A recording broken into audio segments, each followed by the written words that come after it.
देखेंगे कि ब्रेनस्टॉर्मिंग कैसे करनी है। ठीक है, तो इसके लिए हम एक क्वेश्चंस की हेल्प लेते हैं। ओके, देखो चलो हम एक क्वेश्चन की हेल्प लेते हैं। सबसे पहले ये क्वेश्चन आया था, देखो CAPF AC 2020 का क्वेश्चन है। अब ये क्वेश्चन क्या बोलता है, ये क्वेश्चन बात करता है कि emerging threats to the India's internal security, है ना। तो सबसे पहली बात आ जाती है, देखो ब्रेनस्टॉर्मिंग से पहले भी एक चीज आती है कि आप क्वेश्चन को अंडरस्टैंड करो, क्वेश्चन में जो कीवर्ड्स दिए गए हैं उन्हें आइडेंटिफाई करो, है ना। वो चीजें बहुत जरूरी होती नहीं तो इसकी वजह से टॉपिक की डिमांड क्या है एंड आप क्या लिख के आते हो, उन चीजों में बड़ा गैप बन जाता है। एंड ये एक्चुअली में it is a big issue. मैंने देखा है स्टूडेंट्स की कि वो क्या पूछा जाता है एंड वो क्या लिख के आते हैं, it is totally different. And उन्हें लगता है कि बस 300 वर्ड या 3 पेज हमने लिख दिए तो हमें वो मार्क्स मिल जाएंगे। एट लास्ट में वो मार्क्स नहीं मिलते हैं। तो जो क्वेश्चन पूछा गया है उसकी डिमांड को मीट करना होता है। ठीक है, तो क्वेश्चन को सबसे पहले देखो, अभी स्टार्टिंग में क्या करो कि थोड़ा सा टाइम दो क्वेश्चन की, एक एक कीवर्ड को समझो कि ये क्वेश्चन बोलना क्या चाहता है, हमसे पूछता क्या है।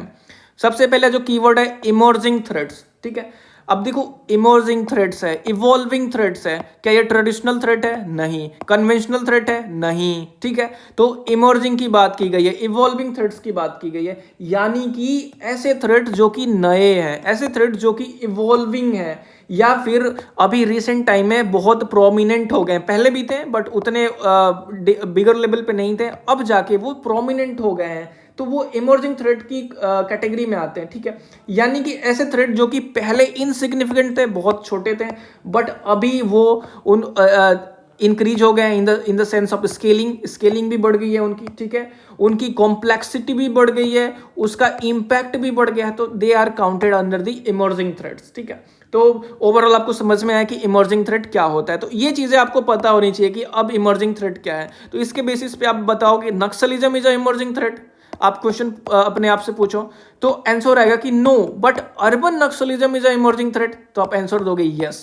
तो ये डिस्टिंक्शन आना चाहिए। अगर आप ये लिख के आते हो तो कहीं ना कहीं आप डिमांड के अकॉर्डिंग नहीं चल रहे हो, बट अगर आप ये लिख के आते हो तो ये डिमांड को एड्रेस कर रहे हो। तो that is a emerging threat, यानी कि इस कीवर्ड को आपको समझ में आना चाहिए कि क्वेश्चन पूछ क्या रहा है। ठीक है, अब देखो इंडियाज इंटरनल सिक्योरिटी। ओके, तो यानी कि आप जो भी ऐसे में लिखोगे वो इंडिया के पर्सपेक्टिव से स्पेसिफिक हो जाएगा, चाहे वो आप ज्योग्राफिकल बात कर लो, पॉलिटिकल बात कर लो, इकोनॉमिक सेंस में बात कर लो, सोशल सेंस में बात कर लो, कल्चरल कॉन्टेक्स्ट में बात कर लो, वो इंडिया के पर्सपेक्टिव से होगा। ऐसा नहीं कि आप इजराइल पैलेस्टाइन कन्फ्लिक्ट को लिख के कहीं ना कहीं इंडिया से जोड़ दिए, it is not at all relevant. मैंने ये एक्चुअली पॉइंट देखा भी था एक कॉपी में, दैट्स वाई मैं इस पे एम्फेसाइज कर रहा हूँ। ठीक है, आप ही कॉपी मैंने देखा था, तो वो इंडिया के पर्सपेक्टिव से करना है। उन्होंने इंट्रोड्यूस ही कर दिया था इजराइल पैलेस्टाइन कन्फ्लिक्ट से, बड़ा ही लेमन तरीके से जोड़ा था, बट स्टिल आपको इंडिया पे स्टिक रहना है। अब देखो यहाँ पे again there is a keyword security plus internal, यानी कि इंटरनल सिक्योरिटी की बात की जा रही है। देखो लेक्चर में भी हमने बात की थी कि इंटरनल सिक्योरिटी और एक्सटर्नल सिक्योरिटी में क्या डिस्टिंक्शन होता है, तो आप यहाँ पे एक बार देख लेना। ठीक है, जस्ट मैंने यहाँ पे पेस्ट कर दिया ताकि एक थोड़ा सा पॉज करके आप देख लेना, आई होप। ठीक है, तो आपने यहां पे क्या समझा, क्वेश्चंस क्या पूछ रहा है, यानी कि understanding the question, interpreting the question. आपको समझ में आ गया कि ओके क्वेश्चन की डिमांड है कि इमर्जिंग थ्रेट्स को बताना है इंडिया के पर्सपेक्टिव से, और वो इंटरनल सिक्योरिटी का वो basically not the external security. तो this is the question demanding, तो ये आपको समझ में आया।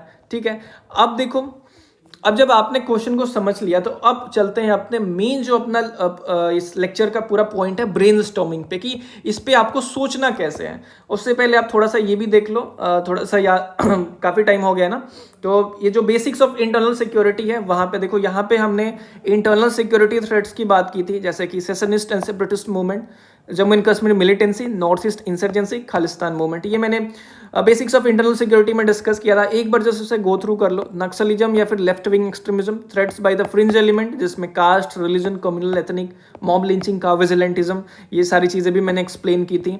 ठीक है, फिर देखो trans border illegal migration from this particular countries, तो ये आपकी इंटरनल सिक्योरिटी थ्रेट है। फिर यहाँ पे हमने एक्सटर्नल सिक्योरिटी थ्रेट की बात की थी। देखो ये मैं इस पे एम्फेसाइज इसलिए कर रहा हूँ कि थोड़ा सा आपको डायमेंशन सोचने में ईजी हो जाएगा, आपकी जो मेमोरी है वो थोड़ी सी ताज़ा हो जाएगी। ट्रबल्ड नेबरहुड, जिसमें चाइना, पाकिस्तान, बांग्लादेश, म्यांमार, ठीक है, और एंटी इंडिया सेंटीमेंट का एक हॉटबेड बनता है। Golden crescent and golden triangle the drug producing region के बीच में इंडिया सैंडविच है, ठीक है। फिर maritime security and piracy in the Indian ocean region, it is a arena of strategic rivalry, ये कैसे है मैंने बताया था। वेस्ट एशिया में जो कन्फ्लिक्ट चल रहे हैं, ईरान, इजराइल, यमन, सीरिया। फिर देखो आउटर स्पेस मिलिटराइजेशन, ये भी एक्सटर्नल सिक्योरिटी थ्रेट है। अब इसके बीच में देयर आर सर्टेन थ्रेट्स जो कि इंटरनल एंड एक्सटर्नल में मिंग होके आते हैं, जैसे कि टेररिज्म जहां पे state and non state actors होते हैं, ऑर्गेनाइज क्राइम जहां पे drug, human trafficking, money laundering, terror financing, pumping of fake Indian currency note, ये सारी चीजें हैं। यहाँ पे हमने बताया था टेररिज्म और ऑर्गेनाइज क्राइम को जोड़ के, ऑर्गेनाइज क्राइम क्या होता है ये हमने बताया था, ठीक है। आई होप आपको याद होगा। साइबर सिक्योरिटी में हमने ये डिस्कस किया था, privacy, data protection, rumour mongering, recruitment and radicalisation, ठीक है। यहाँ पे यूथ की वल्नरेबिलिटी को हमने डिस्कस किया था। तो ओवरऑल ये इन थोड़े से पैटर्न्स को थोड़ा सा ऑब्जर्व कर लो, क्योंकि इन्हीं चीजों पे हम डिस्कस करने वाले हैं इन द ब्रेनस्टॉर्मिंग, है ना। अब देखो ब्रेनस्टॉर्मिंग में मैं फिर से बता रहा हूं कि कुछ आपको इन्हीं डायमेंशंस या इन्हें डायमेंशन की तरह ट्रीट करो, या फिर थीम्स की ट्रीट करो, या फिर सिलेबस की तरह ट्रीट करो, लेकिन आपको सोचना है इन्हीं के अकॉर्डिंग, ठीक है। जैसे इंटरनल सिक्योरिटी में, आईआर में, इंडियन सोसाइटी में, education, health, environment, agriculture, science and tech, polity and governance, economy, history, analytical topic, ठीक है। ये नीचे के एक दो हटा भी दो तो मोस्टली ये 15 तक तो बहुत रेलेवेंट हो जाता है कि आप यही डायमेंशंस को यूटिलाइज करोगे। तो एक बार फिर से देख लो कि आपको इन्हीं तरीकों से सोचना है, ओके। अब देखो, अब हम असली अपने जो मेन टॉपिक है कि ब्रेनस्टॉर्मिंग करते कैसे हैं, ठीक है। तो ये हमने जो बेसिकली एक थोड़ा सा बैकग्राउंड दिया ताकि आपको समझ में आए कि वाई इट इज इंपॉर्टेंट, है ना। वाई समझना बहुत जरूरी है, तभी आप हाउ वाला जो क्वेश्चन है वो एड्रेस करोगे कि मुझे करना क्यों है, वो रीजन पता होना चाहिए। तो आई होप वो रीजन पता चल गया। एंड कुछ चीजों जिन पे आपको सोचना है इस टॉपिक को, देखो क्या है, थोड़ा सा ये थोड़ा सा हमने लेट डिस्कस किया इस टॉपिक को, तो आपकी मेमोरी को फ्रेश करना जरूरी था। The topic is emerging threats to the India's internal security, ठीक है। तो यहाँ पे हम ब्रेनस्टॉर्मिंग के स्टेप 1 पे चलते हैं, यानी कि इनिशियल स्टेप, यानी कि आप फ्रेशर हो तो आप ये स्टेप 1 में काउंट होते हो, that is the simple brainstorming, ठीक है। अब देखो एक चीज समझना ना, जस्ट अ सेकेंड, कभी भी आप सिंपल ब्रेनस्टॉर्मिंग की बात आती है, यानी कि या फिर जैसे भी इंडिविजुअल ब्रेनस्टॉर्मिंग की बात आती है, तो एक चीज होती है कि आपको बेसिकली आइडियाज जनरेट करने हैं। इनिशियल फेज की मैं बात करूं, आपको बहुत सारे आइडियाज जनरेट करने हैं, एंड इन आइडियाज को ना ही आपको क्रिटिसाइज करना है, ना ही इसको इवेलुएट करना है, ना ही इनको जज करना है। मैं फिर से रिपीट कर रहा हूं कि आपके जो भी आइडियाज होंगे, ना ही आप उनको जज करोगे, ना ही क्रिटिसाइज करोगे, ना ही इवेलुएट करोगे। आपको बेसिकली आइडियाज पे आइडियाज पे आइडियाज पे आइडियाज आने चाहिए, है ना। यानी कि एक फ्री फ्लो थिंकिंग आनी चाहिए। एंड आप किसी, देखो क्या होता है कि स्टार्टिंग में आप जज करने लगते हो तो आपको लगता है ये रिलेवेंट नहीं है, यानी कि आप अपनी प्री मैच्योर थिंकिंग के बेसिस पे किसी भी वैल्यूएबल कंसेंट को डिनाई कर देते हो, तो वो आपके अगेंस्ट चला जाता है। तो स्टार्टिंग में ये बहुत जरूरी हो जाता है कि आपको बेसिकली आइडिया है रिगार्डिंग योर टॉपिक, कभी मतलब उससे लिंक है नहीं है, कोई फर्क नहीं पड़ता है। सिंपल ब्रेनस्टॉर्मिंग इज लाइक कि आपको ब्रेनस्टॉर्मिंग करनी है, एंड इस स्टेप 1 में आपको 40 मिनट्स या 45 मिनट्स भी लगते हैं किसी टॉपिक पे सोचने में। इट इज इंटायरली डिजायरेबल, कोई प्रॉब्लम नहीं है, ठीक है, क्योंकि यहां पे हम क्वांटिटी पे फोकस कर रहे हैं। मैं फिर से बताया कि there must be the high volume of ideas, ideas बहुत सारे आपको आने चाहिए। आप यहाँ पे क्वालिटी पे बिल्कुल फोकस नहीं करोगे। There is nothing connect with the simple brainstorming regarding the quality, you have to entirely focus on the quantity aspect, है ना, कि आपको बहुत सारे आइडियाज लाने हैं, रिगार्डलेस कि वो फिजिबल आइडिया है कि नहीं है, रिगार्डलेस कि वो प्रैक्टिकल आइडिया है कि नहीं है, कोई फर्क नहीं पड़ता है। लिटरली इससे कोई फर्क नहीं पड़ता है। मैं इस पे एम्फेसाइज कर रहा हूं क्योंकि स्टूडेंट जज करने लग जाते हैं कि ये रिलेवेंट नहीं है, या फिर मैं इस तरीके से नहीं सोच पा रहा हूं, ठीक है। आपको बेसिकली क्वांटिटी जनरेट करनी है। देखो सिंपल ब्रेनस्टॉर्मिंग में चिपका लेना कहीं भी, मुझे क्वांटिटी जनरेट करनी है, क्वालिटी पे कोई फर्क नहीं पड़ता है। There is nothing connection with the practicality, feasibility या नथिंग, ठीक है। तो आपके पास एक वास्ट पूल ऑफ आइडियाज होने चाहिए, ठीक है, तभी आप इनोवेटिव सॉल्यूशन की तरफ मूव करोगे, ठीक है। आपके बेसिकली यहाँ पे आइडियाज या कंसेप्ट बिल्ड हो रहे हैं। तो अब देखो, जब सिंपल ब्रेनस्टॉर्मिंग मैंने बता दिया कि आपको क्या करने हैं, अब जो ये टॉपिक है ना, emerging threats to India's internal security, यहाँ पे मैं आपको 13 थीम्स रिलेट करके दिखाऊंगा। आप एक दो थीम रिलेट करते हो और आप अपने आंसर को क्लोज कर देते हो, नहीं ऐसे नहीं। देखो मैं सारी थीम्स, ऑलमोस्ट सारी थीम रिलेट करके दिखाऊंगा कि ये कैसे रिलेटेड है ना। अब देखो ये मोर ओवर ये जो टॉपिक है वो इंटरनल सिक्योरिटी का ही है, तो हम सबसे पहले इंटरनल सिक्योरिटी से ही स्टार्ट करते हैं ना। देखो जो हमारी थीम 1 है, जो बेसिक्स ऑफ इंटरनल सिक्योरिटी की बात कर रहे हैं ना, तो हम वहीं से स्टार्ट करते हैं। ठीक है। अब देखो यहाँ पे जस्ट मैंने थीम 1 इंटरनल सिक्योरिटी को रिलेट किया है। So terrorism the first emerging threat जो यहाँ पे, अब देखो अब इमर्जिंग कहीं पे होगा नहीं होगा कोई फर्क नहीं पड़ता, क्योंकि मैंने बताया कि आइडिया प्रैक्टिकल हो नो इशू, आइडिया प्रैक्टिकल नहीं हो नो इशू, ठीक है। तो थ्रेट्स फोकस रखो थ्रेट्स पे, इमर्जिंग है तो गुड, नहीं है तो इट्स ऑल्सो गुड, ओके। तो अब यहाँ पे हम ब्रेनस्टॉर्मिंग कर रहे हैं, ठीक है। तो हम बेसिकली थ्रेट में टेररिज्म को कंसिडर करते हैं, ठीक है, जो कि इंडिया की इंटरनल सिक्योरिटी को अफेक्ट करता है। तो उसमें देखो सबसे पहली चीज हम बात करते हैं क्रॉस बॉर्डर। देखो यहाँ पे जो भी चीजें मैं डिस्कस कर रहा हूँ ना, ये ऑलरेडी मैंने लेक्चर में भी डिस्कस किया है, तो मैं बहुत ज्यादा इसको एक्सप्लेन नहीं करूंगा, मैं बस उसको थोड़ा सा इंफेसाइज करूंगा, एक छोटी सी चीज बता दूंगा, थोड़ा सा आपको टॉपिक और समझ में आ जाए, रिलेट कर दूंगा कि okay this is how it is a challenge, बस उतना ही मेरा काम है, ओके। बाकी अगर ज़्यादा क्लैरिटी चाहिए तो आपको लेक्चर देखने पड़ेंगे, क्योंकि वहाँ पे ऑलरेडी हमने 30, 40, 50 मिनट्स एक ही घंटे के लेक्चर रिकॉर्ड किए हैं। तो जो पहला चैलेंज है टेररिज्म है, क्रॉस बॉर्डर टेररिज्म है, स्पेशली फ्रॉम दी पाकिस्तान, ठीक है। तो देखो बहुत सारे जो टेरर ग्रुप्स हैं वो इंडिया में इन्फिल्ट्रेट करते हैं along the line of control, ठीक है, एलओसी से, एंड यहाँ पे उन्हें सपोर्ट मिलता है पाकिस्तान मिलिट्री का, पाकिस्तान इंटेलिजेंस आईएसआई का सपोर्ट मिलता है, एंड ओवरऑल ये इंडिया को डिस्टेबलाइज करते हैं, ठीक है, अनरेस्ट पैदा करते हैं, लोकल मिलिटेंट्स की सपोर्ट या हेल्प करते हैं। तो ये इंडिया के लिए चैलेंज हुआ कि नहीं हुआ, तो ये समझ लो कि it is a challenge to India internal security. तो ये क्रॉस बॉर्डर टेररिज्म हो गया। अब जैसे एग्जाम्पल ही मैं दे देता हूँ, चलो 2016 की जो उरी अटैक हुई थी, 2019 का जो पुलवामा अटैक हुआ था जिसकी क्रेडिबिलिटी जैसे मोहम्मद ने ली थी, तो अगेन तो ये देखो कि cross border terrorism is a challenge, is a threat to the India internal security, ठीक है। अब देखो दूसरी चीज आती है, एक और हम थ्रेट की बात करते हैं, यहाँ पे मेन अपना फोकस रखना थ्रेट पे। कोई भी टॉपिक हम निकाल रहे हैं, इट इज अ थ्रेट और नॉट, बस ये क्वेश्चन अपने आप से पूछना। इवॉल्विंग को नहीं डिस्कस करना है, ठीक है, इमर्जिंग को नहीं डिस्कस करना है, जस्ट कीप इन माइंड कि इज इट अ थ्रेट और नॉट, ठीक है, बस ये दिमाग में रखना। तो हम दूसरे थ्रेट की बात करते हैं जो कि टेररिज्म से रिलेटेड है, sleeper cells of international terror organization such as ISIS, ठीक है। तो स्लीपर सेल की बात करते हैं, यानी कि ये एक तरह के डोरमेंट नेटवर्क्स होते हैं। ये देखो होते तो ये ट्रेंड ऑपरेटिव्स हैं, यानी कि काफी ट्रेंड हाईली ट्रेंड प्रोफेशनल्स होते हैं, ऑपरेटिव्स होते हैं, है ना। और इनकी जो लिंकिंग होती है जो भी इंटरनेशनल टेरर ऑर्गेनाइजेशन हो गए, जैसे कि आईसिस हो गई, अलकायदा हो गई, जैसे मोहम्मद हो गई, तो ठीक है, तो इनसे इनका बेसिकली रहता है। तो these are the dormant network, है ना, काफी टाइम तक इनएक्टिव रहते हैं जब तक इन्हें एक्टिवेट ना किया जाए, जब तक कि कोई अटैक एग्जीक्यूट नहीं करना है या फिर किसी टेररिस्ट को फंड या फिर हेल्प या सपोर्ट नहीं प्रोवाइड करनी है, तब तक इनएक्टिव नहीं किया जाता है, ठीक है। तो इनकी जो इनविजिबिलिटी है इंडिया के लिए एक सिग्निफिकेंट इंटरनल सिक्योरिटी थ्रेट बन रही है कि नहीं बन रही है, देखो, क्योंकि हमें पता ही नहीं कि कौन स्लीपर सेल है कौन नहीं है, कब एक्टिव हो जाएगा, कब किसकी सपोर्ट दे देगा। तो इनकी जो इनविजिबिलिटी है इंडिया के लिए एक मेजर चैलेंज बन रही है कि नहीं बन रही, ठीक है। तो देखो यहाँ पे अगेन जो क्वेश्चन है ना, देखो इसी बेसिस पे सोचना है आपको, जस्ट आपको ये देखना है कि threat to the India's internal security, ठीक है। तो हमने डिस्कस किया कि sleeper cell are also the threat to the Indian internal security, क्यों, क्योंकि इनविजिबल रहते हैं, हम इन्हें ट्रेस नहीं कर सकते हैं, ठीक है। अब देखो आगे बढ़ते हैं, देखो इसका एग्जांपल भी देता हूं ना। फॉर एग्जांपल देखोगे साउथ इंडिया में बहुत सारे ऑपरेशंस हुए जिसमें से आईसिस लिंक ऑपरेटिव्स थे, उन्हें अरेस्ट किया गया क्योंकि they were planning certain attacks, even lone wolf attack भी प्लान कर रहे थे, ओके। तो आगे डिस्कस करते हैं। अब देखो जो तीसरी चीज है, तीसरा पॉइंट है terror funding and money laundering through the hawala transaction and the crypto currency, ठीक है। यानी कि हम टेरर फाइनेंसिंग की बात कर रहे हैं। बहुत सारे जो टेररिस्ट ऑर्गेनाइजेशंस होते हैं या फिर ऑलमोस्ट होते हैं, वो बेसिकली इन चैनल्स का यूटिलाइजेशन करते हैं, जो इनफॉर्मल चैनल्स होते हैं, जैसे कि हवाला ट्रांजैक्शन की हम बात करें, एक तरह का अंडरग्राउंड बैंकिंग सिस्टम है। अब ये देखो ये ट्रेडिशनली बहुत होता था, बट रिसेंटली अब क्रिप्टो करेंसी में डील होती है, क्यों, क्योंकि इन्हें ट्रेस करना ऑलमोस्ट इम्पॉसिबल है ना। एंड ये बेसिकली कन्वेंशनल जो तरीके थे उन्हें बाईपास कर देता है, यानी कि जो रेगुलेटरी ओवरसाइट है वो प्रोवाइड कर देता है। अब देखोगे कि बहुत सारे टेररिस्ट ऑर्गेनाइजेशंस हैं जो कि बिटकॉइन में बेसिकली वेपन्स को परचेज करते हैं या फिर अटैक्स को फंडिंग देनी है, आर्म्स स्मगलिंग करनी है, ड्रग ट्रैफिकिंग करनी है, वो बिटकॉइन में होता है, ठीक है। तो आप देखो कि क्रिप्टो करेंसी की वजह से it is a threat to internal security or not, है ना। ये तो थ्रेट है ही ना, इस तरीके से देख सकते हो।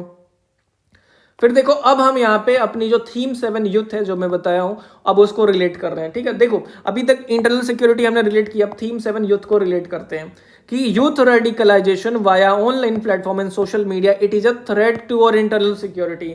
अब देखोगे बहुत सारे एक्सट्रीमिस्ट ग्रुप्स हैं, वो इंटरनेट के थ्रू या फिर अदर सोशल मीडिया प्लेटफॉर्म्स के थ्रू बेसिकली वो प्रोपेगेंडा स्प्रेड करते हैं, एक्सट्रीमिस्ट आइडियोलॉजी को स्प्रेड करते हैं, एंड ओवरऑल इंडियन यूथ को रिक्रूट कर देते हैं, उन्हें ब्रेन वॉश करते हैं, फिर रिक्रूट करते हैं, उन्हें रेडिकलाइज करते हैं, ठीक है। एंड इसमें यूथ सबसे प्रोमिनेंट वल्नरेबल ग्रुप है। तो आप देखोगे कहीं ना कहीं, अब देखो रिसेंट में बहुत सारे न्यूज़ भी आए थे कि जो इंडियन यूथ है, कुछ रेडिकलाइज जो इंडियन यूथ है वो आईसिस को ज्वाइन कर रहे हैं आफ्टर बीइंग इन्फ्लुएंस ऑनलाइन, जो ऑनलाइन बेसिकली थ्रू है ना। तो देखो यूथ रेडिकलाइजेशन, इसे तो हमने थीम 7 यूथ में डिस्कस भी किया इन डिटेल में। तो ये कहीं ना कहीं इंडिया की इंटरनल सिक्योरिटी के लिए थ्रेट है कि नहीं है, आप खुद ही देखो, बिल्कुल है, ठीक है। अब देखो एक और चीज आती है, proxy war funded by the hostile nation. अब देखो प्रॉक्सी वॉर क्या होता है ये मैंने डिस्कस किया था, फिर भी चलो थोड़ा सा बता देता हूं कि it is a strategic tool जो कि एक स्टेट या ऑर्गेनाइजेशन दूसरे स्टेट के अगेंस्ट यूज करता है बिना किसी डायरेक्ट इंगेजमेंट के थ्रू, है ना। तो प्रॉक्सी वॉर में कोई डायरेक्ट इंगेजमेंट नहीं होती, जैसे कि पाकिस्तान की पॉलिसी है bleeding India through 1000 cuts is a proxy war against India, यानी कि डायरेक्ट इंगेजमेंट नहीं है प्रॉक्सी वॉर में, ठीक है। तो proxy war funded by the hostile nation, ये भी इंडिया की इंटरनल सिक्योरिटी के लिए थ्रेट है, ओके। जैसे आप देखोगे ना कि जो भी हॉस्टाइल कंट्रीज हैं, जैसे कि पाकिस्तान की बात कर लेते हैं, चाइना की बात कर लेते हैं, तो ये इंसर्जेंट ग्रुप्स जो इंडिया है उन्हें फंडिंग प्रोवाइड करते हैं, आर्म स्मगल करते हैं, ठीक है। तो ओवरऑल इंडिया को ये डिस्टेबलाइज करने का काम कर देते हैं। बट देखो कि ये डायरेक्ट मिलिट्री कन्फ्रंटेशन में तो नहीं आ रहे हैं, है ना, यानी कि प्रॉक्सी वॉर में है। ओवरऑल देखो तो ये चीजें हैं, तो ये भी तो एक इशू बनता है ना, ये भी तो एक चैलेंज बनता है इंडिया की इंटरनल सिक्योरिटी के लिए, तो इसलिए हमने इसे भी लिखा है, ठीक है। कहीं ना कहीं से आपको रिलेट करना है। देखो this is just a simple brainstorming, है ना। आपको खुद की आइडियाज को जज नहीं करना है, जो भी आपके पॉइंट में दिमाग आ रहे हैं, रिलेवेंट हो, प्रैक्टिकल हो, नहीं हो, कोई फर्क नहीं पड़ता है, आपको यहाँ पे लिखना है। तो वही मैं काम यहाँ पे कर रहा हूँ, ठीक है। तो लोन वुल्फ अटैक, अब देखो इंडिया में तो लोन वुल्फ अटैक होते नहीं है। जैसे पहले बात कर लेते हैं लोन वुल्फ अटैक क्या होता है। तो देखो a lone wolf is a person who prepares and commit violent act alone, मतलब कि एक इंडिविजुअल पर्सनल लेवल पे रेडिकलाइज हो जाता है, ठीक है। एंड उस बिना कोई कमांड स्ट्रक्चर के वो बेसिकली खुद ही वायलेंस एक्टिविटीज को अकेले बेसिकली एग्जीक्यूट करता है, तो वो लोन वुल्फ अटैक में काउंट हो जाता है ना। अब ये देखो ये कुछ वेस्टर्न कंट्रीज है वहां पे फेमस है, ये कुछ फेमस लोन वुल्फ अटैक मैंने लेक्चर में भी बताए थे, बट इंडिया में उतना फेमस नहीं है। देखो ये रेलेवेंट पॉइंट नहीं है, मैं अभी बता रहा हूँ, ठीक है। बट हम खुद को जज नहीं कर रहे हैं, कोई बात नहीं, it is a threat to the India's internal security. And मैंने इसे फिर सर्च भी किया कि क्या लोन वुल्फ अटैक इंडिया में भी कुछ प्रोमिनेंट हुए हैं। तो एक लोन वुल्फ अटैक निकल के आया 2017 का Bombay Ujjain train bombing blast, ठीक है। तो ये आईसिस इंस्पायर्ड एक अटैकर था, है ना, वो रेडिकलाइज हुआ था इंडिविजुअल लेवल पे, तो it was a case of lone wolf attack. तो इंडिया में भी हुए हैं, ऐसी बात नहीं है, तो still it is a valid point, okay.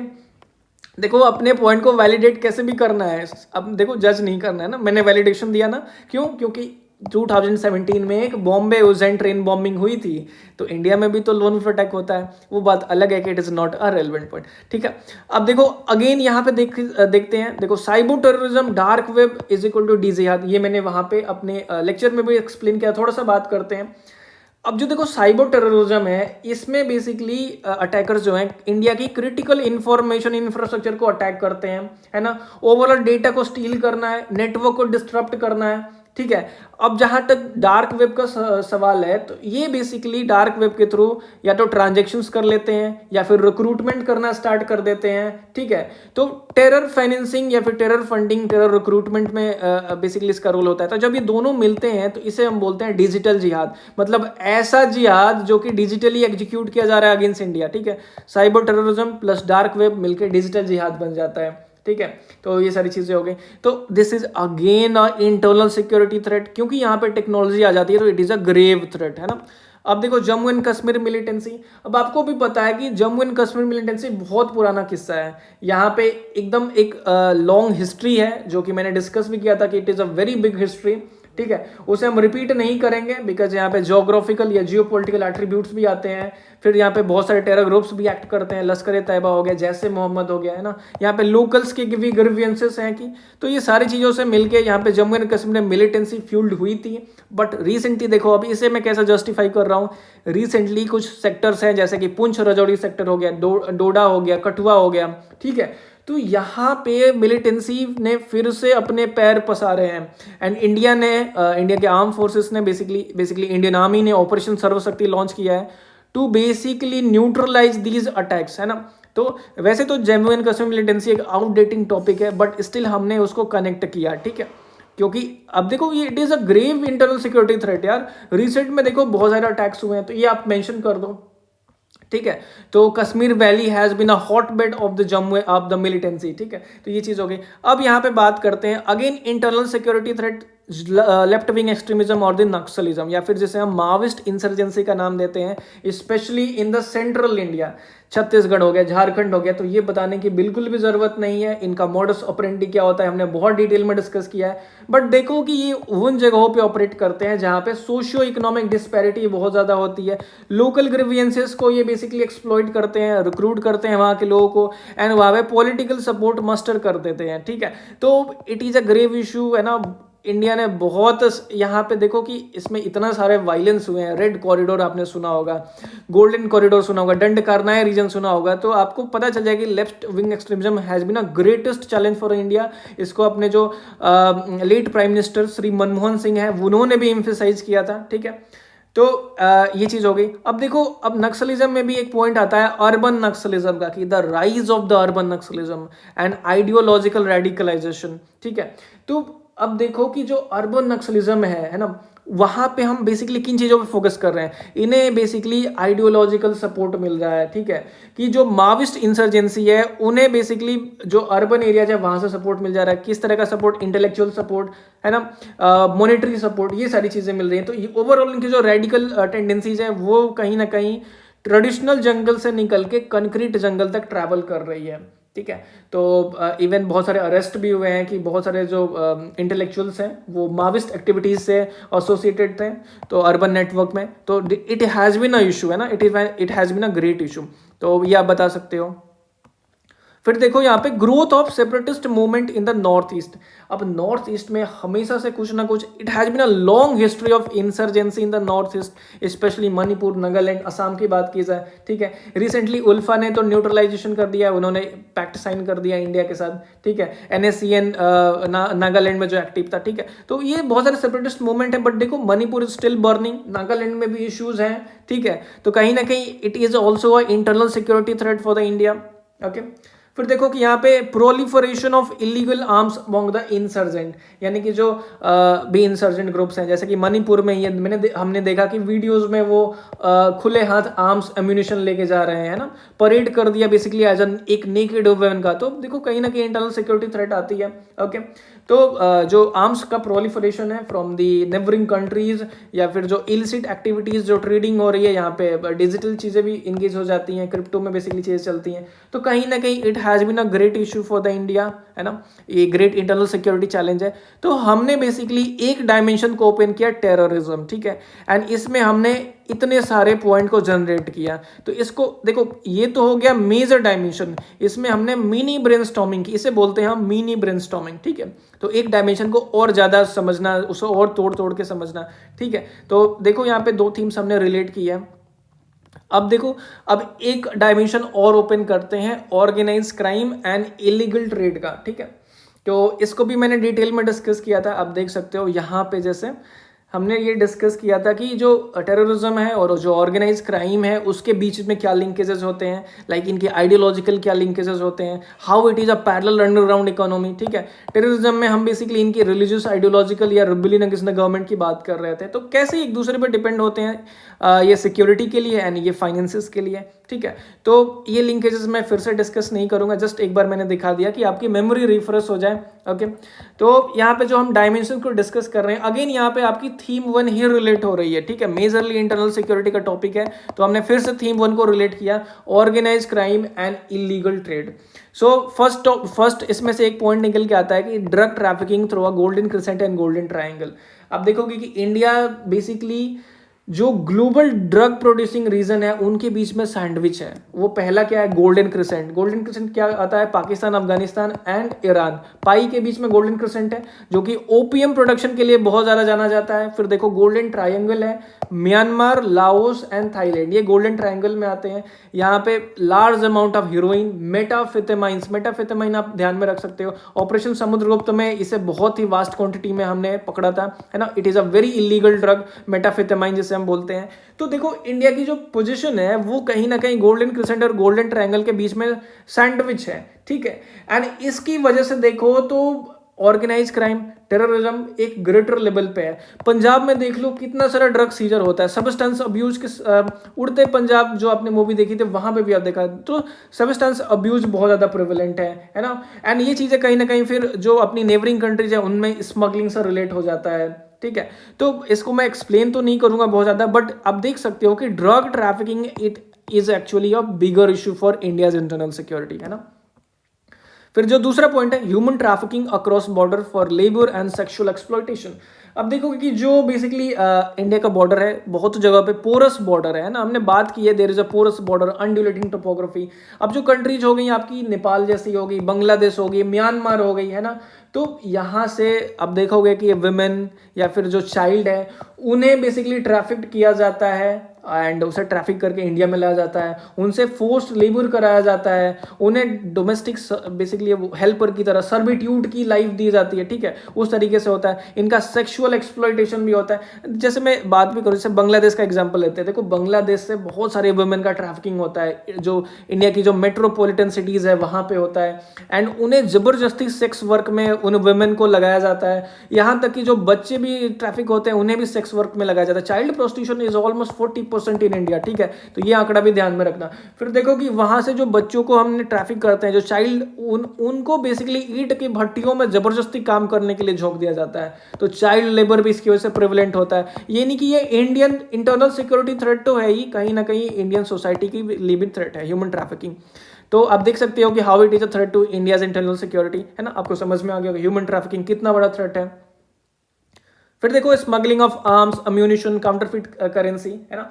तो देखो ऑर्गेनाइज क्राइम का सिंडिकेट कुछ ऐसे ही चलता है कि ऑर्गेनाइज क्राइम, टेररिज्म एक दूसरे पे पैरासाइट वाली लाइफ जीते हैं, है ना। आप मुझे पैसा दो, उसके बदले में आर्म्स मिलेंगे, अम्यूनिशन मिलेंगे, ठीक है। और काउंटरफिट करेंसीज भी कहीं ना कहीं प्रिवलेंट होती है, जिसे हम FICN बोलते हैं, pumping of fake Indian currency notes, ठीक है। तो ओवरऑल इसकी वजह से अपनी इकोनॉमी डिस्टेबलाइज हो सकती है, इसकी वजह से इंसर्जेंट ग्रुप्स को एक लेवरेज मिल सकता है, इसकी वजह से कहीं ना कहीं जो टेररिस्ट टेंडेंसीज है वो बढ़ सकती है। So it is a big internal security threat for the India, है ना। ये चीजें हो गई। अब देखोगे काफी बार इवन डीमोनेटाइजेशन से पहले ये वाली चीजें बहुत प्रेवलेंट थी, काउंटरफिट करेंसी वाली, कि पाकिस्तान से जो ओरिजिनेट होके काउंटरफिट करेंसीज आती थी उन्हें हम पंजाब बॉर्डर में सीज करते थे, कभी कभी हम वेस्ट बंगाल बॉर्डर पे भी सीज करते थे, ठीक है।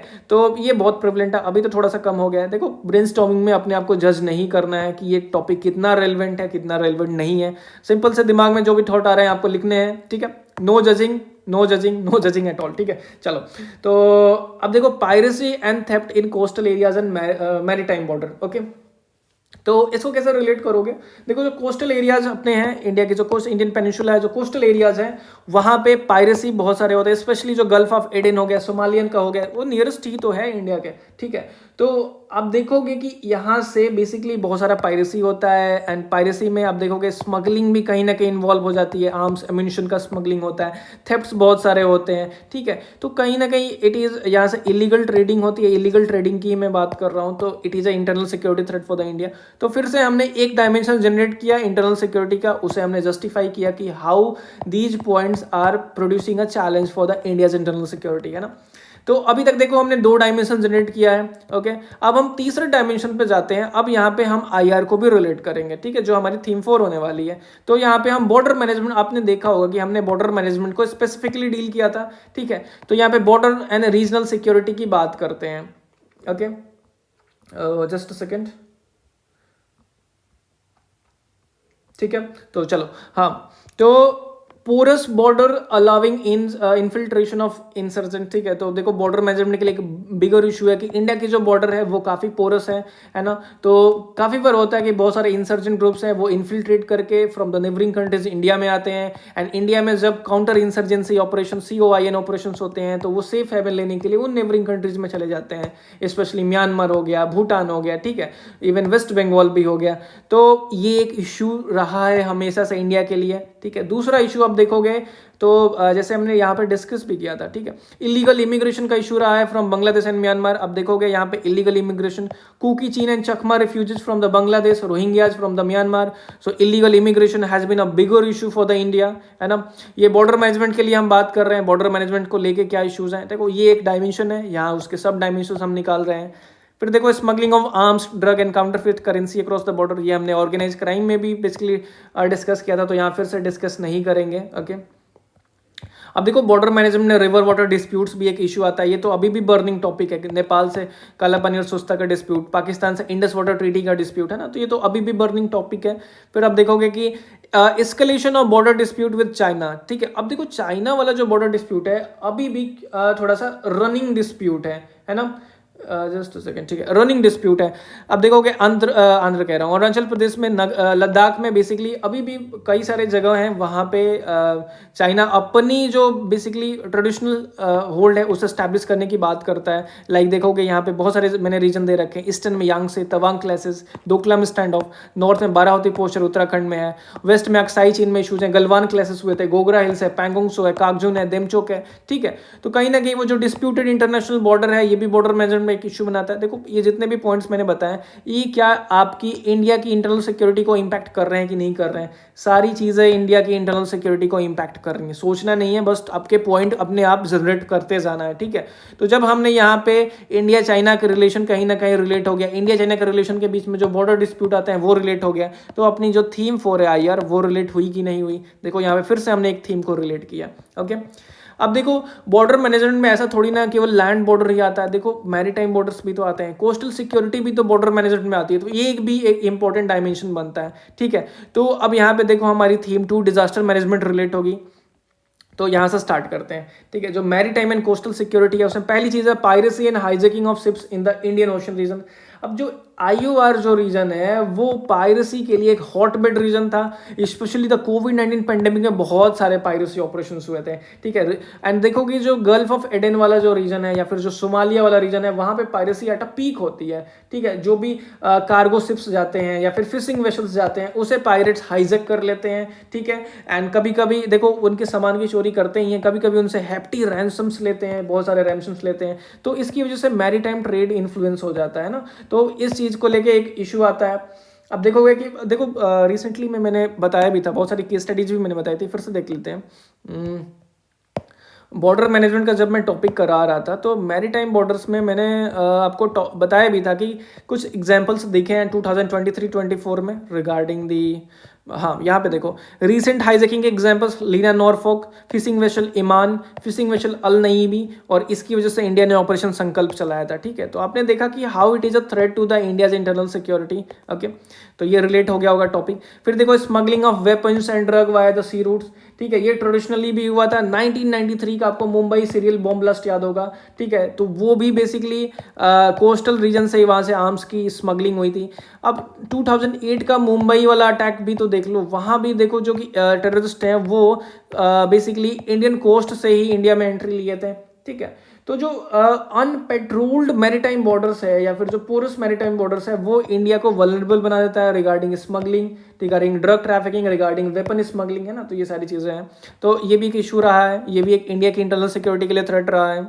ओके, फिर आप देखोगे कि there is illegal fishing and encroachment by the foreign vessels in the Indian water, है ना। इलीगल फिशिंग जो IUU ने इनलीगल अनरिपोर्टेड अनरेगुलेटेड फिशिंग की हमने डिस्कस किया था, ठीक है। तो ये भी नेबरिंग कंट्रीज स्पेशली पाकिस्तान हो गया, श्रीलंका हो गया, तो ये भी एक ग्रेटर इशू रहा है जिसकी वजह से वो एक्सक्लूसिव इकोनॉमिक जोन है इंडिया की उसमें इंक्रोच करते हैं, फिर उन्हें अरेस्ट किया जाता है, फिर बैचलर डिप्लोमेसी से उन्हें फिर रिलीव किया जाता है, तो ये इशू भी बहुत बड़ा रहा है। ओके, देखा है आपने कि जो श्रीलंका की जो वेसल्स हैं वो फ्रीक्वेंटली इंडिया की वाटर में आके इंक्रोच करते हैं नियर दी तमिलनाडु कोस्ट, है ना। वो जो कट्टाचीवू आइलैंड का जो डिस्प्यूट है वो इसलिए भी काफी ज्यादा न्यूज में रहता है, ठीक है। अब देखो एक और पॉइंट है vulnerability of coastal cities due to sea level rise and natural disasters, ठीक है। आप देखो कि जितने भी इंडिया की कोस्टल सिटीज है, मुंबई हो गई, चेन्नई हो गई, ठीक है, कोलकाता हो गई, तो जैसे जैसे क्लाइमेट चेंज की वजह से सी लेवल बढ़ेंगे, ठीक है, अगर राइजिंग सी लेवल होगी तो ये सिटीज की वल्नरेबिलिटी इंक्रीज हो जाएगी, इनके जो एरियाज है वो डूबने स्टार्ट हो जाएंगे। एंड अगर देखो सी लेवल राइज होता है तो बस यूं ही नहीं है, आप देखोगे कि इसकी वजह से फ्रीक्वेंट साइक्लोन्स आते हैं, फ्रीक्वेंट फ्लडिंग आती है, सुनामीज आती है ना। तो इन सिटीज की जो इंफ्रा है वो कहीं ना कहीं उसे डिस्टर्ब करेंगे, पॉपुलेशन को डिस्प्लेस कर सकते हैं। जैसे केरला की जो सिंकिंग आइलैंड है, एक आइलैंड डूब रहा है तो वहां से लोग डिस्प्लेस हो गए, ठीक है। उसका नाम है मुनरुथुथुरु ऐसे करके नाम है, एक बार गूगल पे चेक कर लेना, प्रोनाउंसिएशन मेरी सही नहीं है। ओके, तो देखो इसकी वजह से, ठीक है, यहाँ से देखो कि sea level rise and natural disaster, अब डिजास्टर्स आएंगे तो अगेन एक इशू क्रिएट होगा। जैसे 2004 का जो सुनामी आया था उसने इंडियन कोस्ट को टोटली डिवास्टेट कर दिया था। तो इस चीज़ को हाईलाइट करता है कि इंडिया के पास एक डिजास्टर प्रिपेयर्डनेस भी होना चाहिए। तो ओवरऑल देखो कि मैरीटाइम एंड कोस्टल सिक्योरिटी में ये इशू भी आ रहा है नेचुरल डिजास्टर का। तो आपकी जो थीम 2 है डिजास्टर मैनेजमेंट, वो रिलेट हुई कि नहीं हुई, ठीक है। तो ओवरऑल हमने यहाँ पे कुछ चीज़ों को रिलेट किया, बेसिकली कुछ थीम्स को रिलेट किया, इंटरनल सिक्योरिटी, युद्ध, है ना, और डिजास्टर मैनेजमेंट, ठीक है।